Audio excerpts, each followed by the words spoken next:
بسم اللہ الرحمن الرحیم ممتاز الیوم ایھا المجرمون۔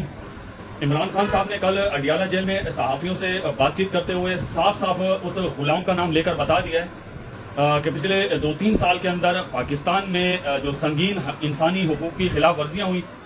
لوگوں کی چادر اور چار دیواری کا تقدس پامال کیا گیا ہے، اس کے پیچھے کون ہے؟ تو عمران خان صاحب نے ڈائریکٹ نام لے کر اس غلام کا نام لے لیا ہے،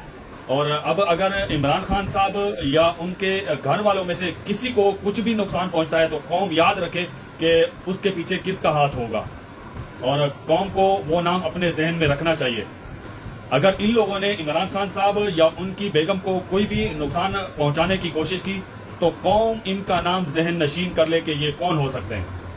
اور دوسرا شخص اس کے پیچھے جو ہے وہ ہمارا جو اب اس وقت موجودہ جو یزید ہے، جس کے ہاتھ میں اس وقت انصاف کا نظام ہے۔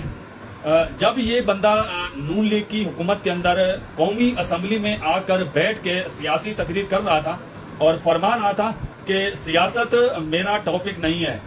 تو کوئی بندہ جوتا اتارے اور 100 چھتر مارے اس کو اور گنے ایک،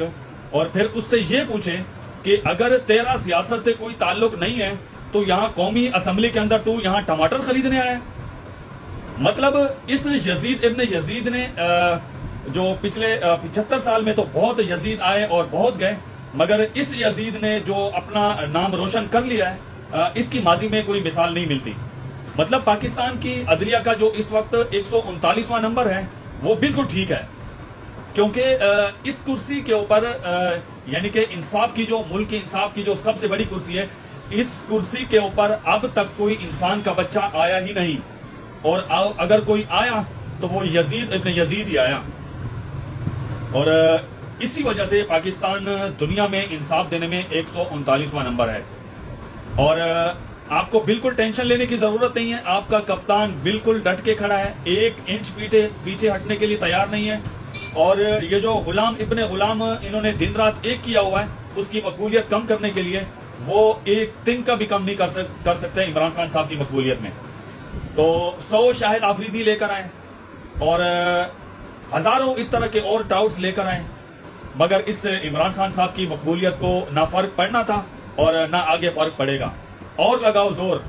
اور جتنا تم لوگ عمران خان صاحب کو گرانے میں جتنا اور زور لگاؤ گے، اتنا ہی تم لوگ ضلالت کی دلدل میں پھنستے رہو گے انشاءاللہ، اور ضلالت انشاءاللہ تم لوگوں کا مقدر ہوگی، اور تم نے ایک دن اس عوام کے سامنے ضرور سرنڈر کرنا ہے، یاد رکھنا انشاءاللہ۔